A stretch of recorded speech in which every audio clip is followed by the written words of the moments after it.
په مالیزیا کې د کرکټ آسیا جام د نړۍ د پیاوړو هیوادونو د لوبډلو په ګډون د افغانستان په اتلولي پای ته ورسید.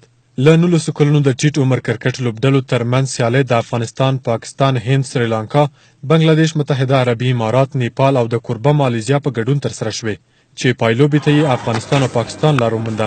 د یکشنبې پر ورځ د افغانستان او پاکستان ترمنځ یوه په زړه پورې پایلوبه ترسره شوه چې پکې افغانستان د پچې په ګټلو سره په 50 اورونو کې سیالي لوبډلې ته د 7 لوبغاړو په سوځېدو سره 249 منډو هدف ورکړ.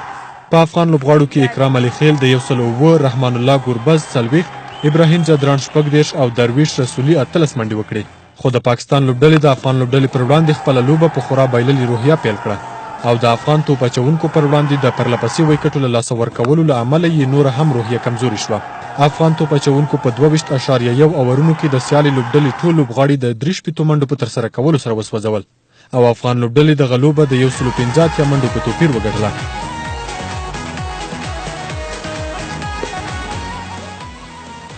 په توپ اچونه کې افغان لوبغاړي مجیب زدران تر ټولو ښه وځلید او د مقابلې لوبډلې 15 لوبغاړي وسوځول.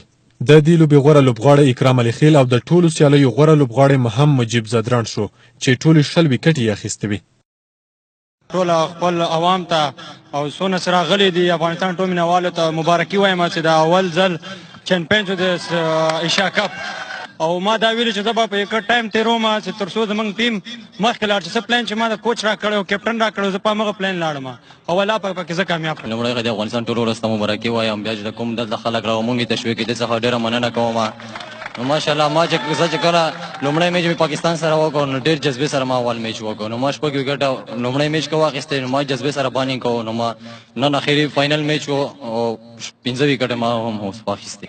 د افغانستان دغه اتلولي په کور دننه د خلکو له پراخه هرکلي سره مخ شوه او د افغان لوبغاړو دغه لویه لاسته راوړنه ستایل شوې ده. او ډېر د خوشحالۍ ځای ده چې د افغانانو 19 کلن لوبغاړي تر دې سطحې پورې رسېدلي دي او دومره وړتیا لري چې اوس ماشاءالله د نړۍ قوي پیاوړو لوبډلو ته ماتې ورکوي او موږ ډېر دا د افتخار ځای د افغانانو ته چې 19 کلن لوبډله جګېږي او دومره پیاوړې قدرتمند هغو سره مسابقه ورکوي او بیا برلاسه کېږي په هغوی باندې. حتی 19 کلن خو سابقه هم ډېره کمه ده، 15 هم نه لري، مګر هغه دونه قوي دریز لري یا په قوت سره لوبیږي چې واقعا هغه ټیمونه چې سابقه لري په کرکټ کې 50 شپېته اویا کلنه سابقه لري د هغو په مقابل کې دریږي او بیا هم په تر اخري سلګیو دوی مقاومت کوي او دوی خپل زړورتیا ښکاره کوي او دوی تر پایه ښه لوبیږي. واقعا دا د قدر وړ دی. دارنګه افغان چارواکو، کرکټ ملي لوبډلې لوبغاړو او د کرکټ برخې نړیوالو مبصرینو هم د 19 کلنو ملي لوبډلې دغه اتلولي ستایلې ده. د یادولو ده چې په دې سیالیو کې افغان لوبډلې ټولې 4 لوبې وکړې چې یوازې سریلانکا ته یې بایلو ده، خو په مقابل کې پاکستان ته 2 ځلې، عرب اماراتو او نیپال ته یې یو ځل ماتې ورکړه.